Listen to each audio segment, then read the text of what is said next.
ਵਾਹਿਗੁਰੂ ਜੀ ਕਾ ਖਾਲਸਾ ਵਾਹਿਗੁਰੂ जी की फतेह। मैं थोड़ी होस्ट प्रीत कौर न्यूज़ TV 84 ਦੇ ਨਾਲ ਵਿਊਅਰਸ। ਅੱਜ 12 ਫਰਵਰੀ ਦਾ ਦਿਨ 20ਵੀਂ ਸਦੀ ਦੇ ਮਹਾਨ ਸਿੱਖ ਸ਼ਹੀਦ ਸੰਤ ਜਰਨੈਲ ਸਿੰਘ ਖਾਲਸਾ ਭਿੰਡਰਾਂਵਾਲੇ ਜੀ ਦੇ ਜਨਮ ਦਿਨ ਵਜੋਂ ਦੇਸ਼ ਵਿਦੇਸ਼ ਵਿੱਚ ਮਨਾਇਆ ਜਾ ਰਿਹਾ ਹੈ। ਭਾਵੇਂ ਜਾਣਕਾਰੀ ਸਰੋਤਾਂ ਅਨੁਸਾਰ ਸੰਤਾਂ ਦੇ ਜਨਮ ਤਾਰੀਖ 2 ਜੂਨ 1947 है, पर क्योंकि इसनूं फतेहगढ़ साहिब विखे मनाउण दा रुझान 12 फरवरी के हवाले नाल शुरू होया, इसलिए यह दिन हर पासे इस हवाले नाल ही मनाया जा रहा है। इस संबंधी पंजाब दे विच फतेहगढ़ साहिब अते होर बहुत सारियां थावां ते समागम होए अते आने वाले दिनां दे विच होणगे। अमृतसर दे विच शिव सेना दे गुंडियां वालों संत भिंडरांवालिया जी दा पुतला साड़न दा जतन मौके ते पहुंचे ਸਿੰਘਾਂ ने असफल बना दिता। ਜਿਹੜਾ ਘਿਨੌਣਾ ਕੰਮ ਹਿੰਦੂ ਤਵੀਆਂ ਦੀ ਜ਼ਹਿਨੀਅਤ ਮੂੰਹ ਬੋਲਦਾ ਸਬੂਤ ਹੈ। ਅੱਜ ਅਸੀਂ ਇਸ ਸੰਬੰਧੀ ਦੋ ਸ਼ਖਸੀਅਤਾਂ ਨਾਲ ਗੱਲਬਾਤ ਕਰਾਂਗੇ।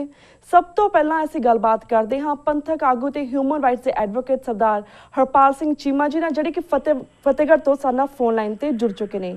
ਜੀ ਵੀਰ ਜੀ, ਵਾਹਿਗੁਰੂ ਜੀ ਕਾ ਖਾਲਸਾ ਵਾਹਿਗੁਰੂ ਜੀ ਕੀ ਫਤਿਹ। ਵਾਹਿਗੁਰੂ ਜੀ ਕਾ ਖਾਲਸਾ ਵਾਹਿਗੁਰੂ ਜੀ ਕੀ ਫਤਿਹ ਜੀ ਸਾਰਿਆਂ ਨੂੰ। ਵੀਰ ਜੀ, ਅੱਜ ਸੰਤ ਜਰਨੈਲ ਖਾਲਸਾ ਭਿੰਡਰਾਂਵਾਲਾ ਜੀ ਦਾ ਜਨਮ ਦਿਨ ਦੇ ਮੌਕੇ ਤੁਸੀਂ ਸਿੱਖ ਸੰਗਤਾਂ ਨੂੰ ਕੀ ਕਹਿਣਾ ਚਾਹੋਗੇ? ਆਲਸੋ ਇਸ ਸੰਬੰਧੀ ਤੁਹਾਡੇ ਇਲਾਕੇ ਦੇ ਵਿੱਚ ਕਿੱਥੇ-ਕਿੱਥੇ ਸਮਾਗਮ ਹੋਏ, ਇਸ ਬਾਰੇ ਵੀ ਸਾਡੇ ਦਰਸ਼ਕਾਂ ਨੂੰ ਜਾਣਕਾਰੀ ਦਿਓ।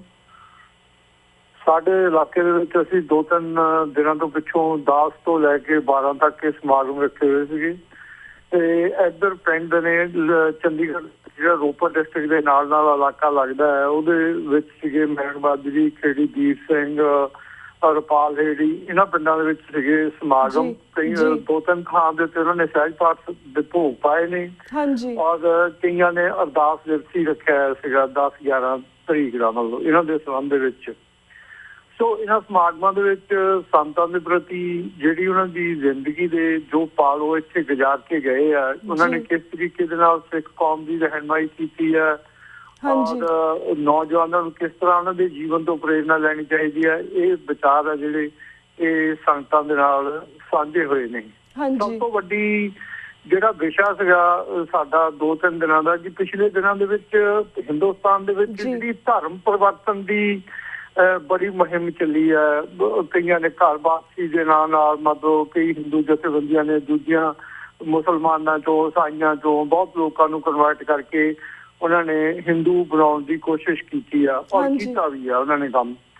ਅਸੀਂ ਸੰਤਾਂ ਨੂੰ ਜਿਹੜੀ ਸਿੱਖ ਜਿਹੜੀ ਹਿੰਦੁਸਤਾਨ ਦੀ ਹਿਸਟਰੀ ਹੈ, ਜਿਹੜੇ ਹਿੰਦੁਸਤਾਨ ਦੇ ਜਿਹੜੇ ਇਹ ਭਗਵਾਨ ਨੇ, ਉਹਨਾਂ ਨੇ ਜਿਹੜੀ ਲਿਖਵਾ ਕੇ ਲੋਕਾਂ ਦੇ ਨਜ਼ਰੀਏ ਦੇ ਵਿੱਚ ਪੇਸ਼ ਕੀਤਾ, ਉਹਨਾਂ ਨੂੰ ਇੱਕ ਸਿੱਖ ਕੱਟੜਵਾਦੀ ਦੇ ਤੌਰ ਦੇ ਉੱਤੇ ਪੇਸ਼ ਕੀਤਾ ਗਿਆ। ਅਸੀਂ ਇਹ ਗੱਲ ਦੱਸਣੀ ਚਾਹੁੰਦੇ ਸੀਗੇ ਸਾਰਿਆਂ ਦੇ ਸਾਹਮਣੇ ਕਿ ਸੰਤ ਹੈ ਜਿਹੜੇ ਉਹ ਕਿੰਨੇ ਕੁ ਮਤਲਬ ਕੱਟੜਵਾਦੀ ਸੀਗੇ ਔਰ ਕਿੰਨੇ ਕੁ ਸੈਕੂਲਰ ਸੀਗੇ। ਉਹਨਾਂ ਨੇ ਆਪਣੀ ਜ਼ਿੰਦਗੀ ਦੇ ਵਿੱਚ ਜਿੱਦਾਂ ਉਹ ਜ਼ਮੀਰ ਵਾਲਾ ਜਿਹੜਾ ਸਲੋਗਨ ਦਿੱਤਾ ਹੈ ਕਿ ਜ਼ਮੀਰ ਦਾ ਮਰ ਜਾਣਾ ਹੀ ਅਸਲੀ ਮੌਤ ਹੈ, ਸਰੀਰਕ ਮੌਤ ਨੂੰ ਮੈਂ ਮੌਤ ਨਹੀਂ ਸਮਝਦਾ। ਇਸੇ ਤਰੀਕੇ ਦੇ ਨਾਲ ਇੱਕ ਹੋਰ ਸਲੋਗਨ ਹੈ ਜਿਹੜਾ ਉਹਨਾਂ ਦੇ ਨਾਲ ਜੁੜਿਆ ਹੋਇਆ ਕਿ ਸਿੱਖ ਹੈ ਜਿਹੜਾ ਉਹ ਪੱਕਾ ਸਿੱਖ ਬਣੇ, ਹਿੰਦੂ ਹੈ ਜਿਹੜਾ ਪੱਕਾ ਹਿੰਦੂ ਬਣੇ ਔਰ ਮੁਸਲਮਾਨ ਹੈ ਜਿਹੜਾ ਉਹ ਸੱਚਾ ਮੁਸਲਮਾਨ ਬਣੇ, ਪੱਕਾ ਮੁਸਲਮਾਨ ਬਣੇ। ਉਹਨਾਂ ਨੇ ਕਦੇ ਵੀ ਆਪਣੀ ਜ਼ਿੰਦਗੀ ਦੇ ਵਿੱਚ ਕਿਸੇ ਵੀ ਕਮਿਊਨਿਟੀ ਦੇ ਬੰਦੇ ਨੂੰ ਇਹ ਗੱਲ ਨਹੀਂ ਕਿਹਾ ਕਿ ਤੂੰ ਆਪਣਾ ਧਰਮ ਛੱਡ ਕੇ ਸਾਡਾ ਧਰਮ ਅਡਾਪਟ ਕਰੋ ਜਾਂ ਦੂਜਾ ਧਰਮ ਅਡਾਪਟ ਕਰੋ। ਹਿੰਦੁਸਤਾਨ ਦੇ ਵਿੱਚ ਹਿੰਦੂ ਕੱਟੜਵਾਦੀ ਜਥੇਬੰਦੀਆਂ ਜਿਹੜੀਆਂ ਨੇ ਉਹ ਦੂਜਿਆਂ ਨੂੰ ਧਰਮ ਪਰਿਵਰਤਨ ਕਰਾ ਰਹੀਆਂ ਨੇ ਘਰ ਵਾਪਸੀ ਦੇ ਨਾਲ ਹੋਰ। ਉਹਨਾਂ ਨੇ ਹਮੇਸ਼ਾ ਹੀ ਇਸ ਗੱਲ ਦੇ ਉੱਤੇ ਪਹਿਰਾ ਦਿੱਤਾ ਆ। ਅਸੀਂ ਇਹ ਦੱਸਣਾ ਇਹ ਉਹ ਕੱਟੜਵਾਦੀ ਨਹੀਂ ਸੀਗੀ, ਉਹਨਾਂ ਨੇ ਹਮੇਸ਼ਾ ਹੀ ਕੌਮਾਂ ਨੂੰ, ਇਨਸਾਨੀਅਤ ਨੂੰ ਇਸ ਗੱਲ ਦੀ ਪ੍ਰੇਰਨਾ ਦਿੱਤੀ ਹੈ ਕਿ ਜਿਸ ਧਰਮ ਦੇ ਵਿੱਚ ਅਸੀਂ ਪੈਦਾ ਹੋਏ ਹਾਂ ਉਹ ਧਰਮ ਸਾਰੇ ਹੀ ਅੱਛੇ ਆ। ਉਸ ਧਰਮ ਦੇ ਅਸੂਲ ਹੈ ਜਿਹੜੇ ਉਸ ਆਦਮੀ ਨੂੰ ਫਾਲੋ ਕਰਕੇ ਤਾਂ ਹੀ ਅਸੀਂ ਉਸ ਧਰਮ ਦੇ ਅਨਿਆਈ ਕਹਾ ਸਕਦੇ ਹਾਂ ਜਾਂ ਉਹਦੇ ਫਾਲੋਅਰ ਕਹਾ ਸਕਦੇ ਹਾਂ ਜਾਂ ਉਹ ਤੋਂ ਪ੍ਰੇਰਨਾ ਲੈ ਕੇ ਆਪਣੀ ਜ਼ਿੰਦਗੀ ਹੈ ਜਿਹੜੀ ਉਹ ਖੁਸ਼ਹਾਲ ਬਣਾ ਸਕਦੇ ਹਾਂ ਸਮਾਜ ਦੇ ਵਿੱਚ।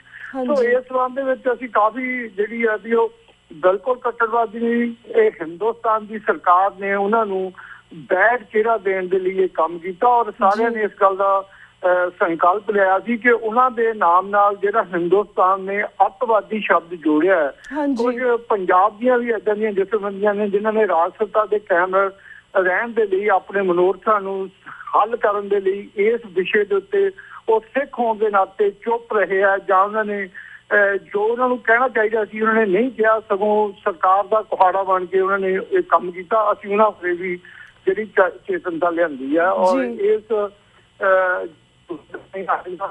ਜਿਹੜਾ ਅੱਜ ਦਾ ਦਿਨ ਹੈ ਅਸੀਂ ਆਪਣੇ ਵੱਲੋਂ ਕੋਸ਼ਿਸ਼ ਕੀਤੀ ਹੈ ਕਿ ਇਸ ਸਲੋਗਨ ਦੇ ਨਾਲ ਜੋੜ ਕੇ ਦਿੱਤਾ ਜਾਵੇ ਕਿ ਸੰਤ ਹੈ ਜਿਹੜੇ ਉਹ ਮਤਲਬ ਹਮੇਸ਼ਾ ਹੀ ਇਨਸਾਨੀਅਤ ਨੂੰ ਉਹਨਾਂ ਧਰਮਾਂ ਦੇ ਵਿੱਚ ਪੱਕੇ ਰਹਿਣ ਦੀ ਪ੍ਰੇਰਨਾ ਦਿੰਦੇ ਰਹੇ। ਹੁਣ ਇਹ ਤੁਸੀਂ ਦੱਸਣਾ ਕਿ ਕੱਟੜਵਾਦੀ ਕੌਣ ਹੈ। ਜੀ ਤੇ ਵਿਜੇ ਸਰ ਇਹ ਵੀ ਜਾਣਨਾ ਚਾਹਾਂਗੇ, ਜਿਸ ਤਰ੍ਹਾਂ ਸੰਤਾਂ ਨੇ ਸ਼੍ਰੀ ਦਰਬਾਰ ਸਾਹਿਬ ਕੰਪਲੈਕਸ ਤੇ ਹਮਲਾ ਹੋਣ ਦੀ ਸੂਰਤ ਦੇ ਵਿੱਚ ਖਾਲਿਸਤਾਨ ਦੀ ਨੀਂਹ ਰੱਖਣ ਦਾ ਜ਼ਿਕਰ ਕੀਤਾ ਸੀ, ਪਰ ਅੱਜ ਇਹ ਖਾਲਿਸਤਾਨੀ ਸੰਘਰਸ਼ ਕਿੱਥੇ ਹੈ? ਤੇ ਬਿਲਕੁਲ ਅਸੀਂ ਇਸ ਗੱਲ ਦੀ ਵੀ ਪੂਰੀ ਪ੍ਰੇਰਨਾ ਦਿੱਤੀ ਹੈ ਲੋਕਾਂ ਨੂੰ। ਉਹਨਾਂ ਨੇ ਕਿਉਂ ਇਹ ਨਾਰਾ ਉਹਨਾਂ ਨੇ ਕਿਉਂ ਦਿੱਤਾ ਸੀਗਾ, ਇਹ ਗੱਲ ਬੜੀ ਧਿਆਨਯੋਗ ਹੈ ਤੇ ਦੱਸਣਯੋਗ ਹੈ ਕਿ ਹਮੇਸ਼ਾ ਹੀ ਸੰਤਾਂ ਨੇ ਗੱਲ ਕਹੀ ਹੈ ਕਿ ਸਿੱਖ ਹੈ ਜਿਹੜਾ ਉਹਦਾ ਜਿਹੜਾ ਸਰੋਤ ਦਾ ਕੇਂਦਰ ਹੈ ਉਹ ਹੈ ਹਰਿਮੰਦਰ ਸਾਹਿਬ, ਅਕਾਲ ਤਖ਼ਤ ਸਾਹਿਬ। ਰਾਜਨੀਤਿਕ ਤੌਰ ਤੇ ਅਸੀਂ ਉੱਥੋਂ ਪ੍ਰੇਰਨਾ ਲੈਂਦੇ ਹਾਂ ਔਰ ਸਿੱਖ ਜਦੋਂ ਤੱਕ ਇਸ ਧੁਰੇ ਦੇ ਨਾਲ ਜੁੜਿਆ ਹੋ ਰਹੇਗਾ ਔਰ ਉਹ ਸਿੱਖ ਜਿਉਂਦਾ ਰਹੇਗਾ, ਸਿੱਖ ਸਿਧਾਂਤ ਪੈਰਾ ਦੇਗਾ। ਜਿਸ ਤਰੀਕੇ ਨਾਲ ਗੁਰੂ ਸਾਹਿਬਾਨ ਨੇ ਸਾਨੂੰ ਆਪਣੀ ਜ਼ਿੰਦਗੀ ਬਤੀਤ ਕਰਨ ਦੇ ਲਈ ਕਿਹਾ, ਸਾਨੂੰ ਉਹ ਪ੍ਰੇਰਨਾ ਜਿਹੜੀ ਇਹਨਾਂ ਸਥਾਨਾਂ ਤੋਂ ਮਿਲਦੀ ਰਹੇਗੀ। ਅਗਰ ਇਹਨਾਂ ਪ੍ਰੇਰਨਾ ਸਥਾਨਾਂ ਦੇ ਉੱਤੇ ਕੋਈ ਵੀ ਦੁਨੀਆ ਦੀ ਤਾਕਤ ਉੱਥੇ ਹਮਲਾ ਕਰਦੀ ਹੈ ਔਰ ਉਹਨੂੰ ਨੇਸਤੋ ਨਬੂਦ ਕਰਦੀ ਹੈ, ਸਿੱਖਾਂ ਨੂੰ ਉਹਦੇ ਨਾਲ ਤੋੜਨ ਦੀ ਕੋਸ਼ਿਸ਼ ਕਰਦੀ ਹੈ, ਤੇ ਫਿਰ ਸਾਨੂੰ ਇਹ ਸਮਝ ਲੈਣਾ ਚਾਹੀਦਾ ਹੈ ਕਿ ਸਾਨੂੰ ਹਿੰਦੁਸਤਾਨ ਦੀ ਜੇ ਫੌਜਾਂ ਏਦਾਂ ਦਾ ਕੰਮ ਕਰਦੀਆਂ ਨੇ ਤੇ ਸਾਨੂੰ ਆਪਣਾ ਘਰ ਹੈ ਜਿਹੜਾ ਬਣਾਉਣਾ ਚਾਹੀਦਾ।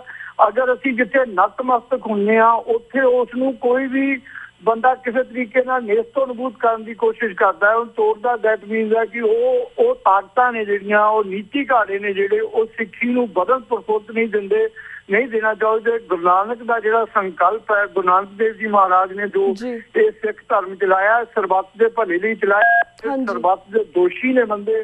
ਔਰ ਜੇ ਸਾਨੂੰ ਸਾਡੇ ਧਰਮ ਸਥਾਨਾਂ ਤੋਂ ਤੋੜਦੇ ਆ ਤੇ ਫਿਰ ਸਾਨੂੰ ਆਪਣੇ ਖਾਲਿਸਤਾਨ ਦੇ ਸੰਘਰਸ਼ ਦੀ, ਆਪਣੇ ਰਾਜ ਦੀ ਨੀਂਹ ਪੱਥਰ ਰੱਖਣਾ ਚਾਹੀਦਾ ਔਰ ਉਹਦੇ ਵੱਲ ਨੂੰ ਹੀ ਸਾਰੀਆਂ ਗੱਲਾਂ ਛੱਡ ਕੇ ਸੰਘਰਸ਼ ਚਲਾਉਣਾ ਚਾਹੀਦਾ।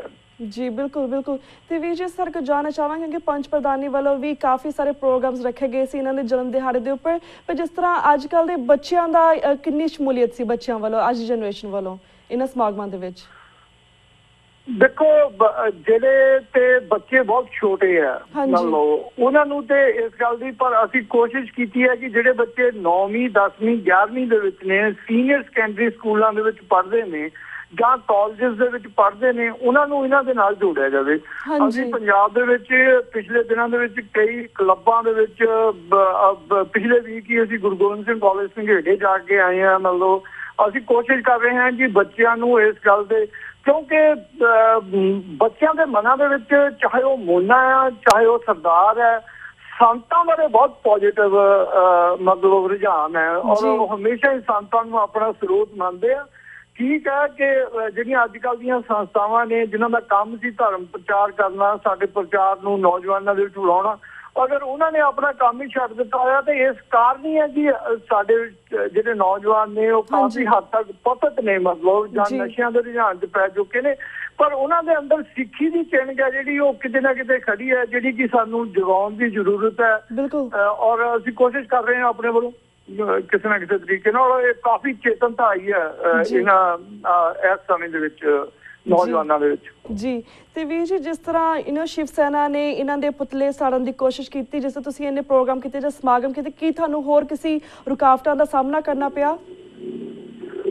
ਨਹੀਂ ਦੇਖੋ ਇਸ ਗੱਲ ਨੂੰ ਆਪਾਂ ਨੂੰ, ਚਾਹੇ ਉਹਨਾਂ ਨੇ ਪੁਤਲੇ ਸਾੜੇ ਆ ਕੋਈ ਗੱਲ ਨਹੀਂ, ਮੈਂ ਤਾਂ ਇਹ ਗੱਲ ਕਹਿਣਾ ਵੀ ਸਾਡਾ ਜੋ ਦੁਸ਼ਮਣ ਹੈ ਜਿਹੜਾ ਸਾਨੂੰ ਨੇਸਤੋ ਨਬੂਦ ਕਰਨਾ ਚਾਹੁੰਦਾ ਆ, ਉਹਨੂੰ ਇਸ ਗੱਲ ਦਾ ਪਤਾ ਆ, ਉਹ ਇਹ ਗੱਲ ਨੂੰ ਪਛਾਣਦਾ ਹੈ ਕਿ ਕੌਮ ਹੈ ਜਿਹੜੀ ਉਹ ਕਿੱਧਰ ਨੂੰ ਜਾ ਰਹੀ ਹੈ ਔਰ ਕਿਹਨੂੰ ਅੱਜ ਵੀ ਮਤਲਬ ਇੰਨੇ 25-30 ਸਾਲ ਬੀਤਣ ਦੇ ਬਾਵਜੂਦ ਵੀ ਮਤਲਬ ਇਹ ਉਹਨਾਂ ਨੂੰ ਆਪਣਾ ਅਗਵਾਈ ਮੰਨਦੇ ਆ, ਉਹਨਾਂ ਤੋਂ ਪ੍ਰੇਰਨਾ ਲੈਂਦੇ ਆ, ਉਹਨਾਂ ਆਪਣੀ ਜ਼ਿੰਦਗੀ ਦਾ ਹਿੱਸਾ ਬਣਾਇਆ ਹੋਇਆ। ਕੋਈ ਨਹੀਂ, ਜੇ ਜ਼ਿੰਦਗੀ 'ਚ ਦੁਸ਼ਮਣ ਦੇ ਉਹੀ ਕੰਮ ਕਰਨਾ ਚਾਹੀਦਾ ਜਿਹਦੇ ਨਾਲ ਦੁਸ਼ਮਣ ਦੇ ਸੀਨੇ ਦੇ ਵਿੱਚ ਤੀਰ ਵੱਜੇ, ਤਾਂ ਹੀ ਅਸੀਂ ਆਪਣੇ ਨਿਸ਼ਾਨੇ ਹਾਸਲ ਕਰ ਸਕਦੇ ਹਾਂ। ਮੈਂ ਇਹਨੂੰ ਨੈਗੇਟਿਵ ਨਹੀਂ ਲੈਂਦਾ, ਮੈਂ ਜਾਤੀ ਤੌਰ ਤੇ ਤੁਹਾਨੂੰ ਗੱਲ ਦੱਸ ਰਿਹਾ, ਮੈਂ ਕੌਮੀ ਤੌਰ ਤੇ ਨਹੀਂ, ਪਰ ਮੈਂ ਇਸ ਗੱਲ ਨੂੰ ਨੈਗੇਟਿਵ ਨਹੀਂ ਲੈਂਦਾ। ਸਾਨੂੰ ਇਹਦਾ ਮੁਕਾਬਲਾ ਕਰਨਾ ਚਾਹੀਦਾ ਇਸ ਗੱਲ ਦਾ।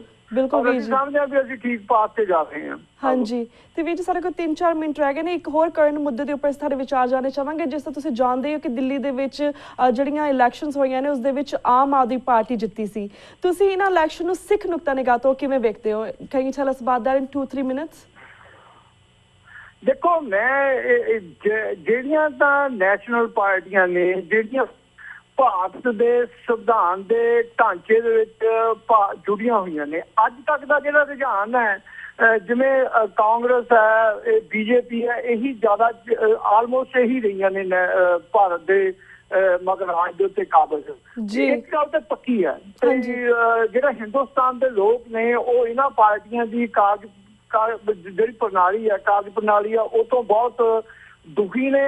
ਔਰ ਉਹਨਾਂ ਨੇ ਮਤਲਬ ਇਸ ਆਮ ਆਦਮੀ ਪਾਰਟੀ ਦੇ ਜਿਹੜੇ ਇਹਨਾਂ ਨੇ ਨਵਾਂ ਦਿੱਤਾ ਆਪਣਾ ਰਿਸ਼ਵਤਖੋਰੀ ਦੇ ਹੋਰ ਜਿਹੜੇ ਸਮਾਜ ਬਦਲਾਊ ਇਹਨਾਂ ਨੇ ਢੰਗ ਤਰੀਕੇ ਵਰਤੇ ਆ, ਉਹਨਾਂ ਨੂੰ ਹੰਗਾਰਾ ਦਿੱਤਾ ਹੈ ਔਰ ਮਤਲਬ ਉਹ ਆਸ ਰੱਖਦੇ ਆ।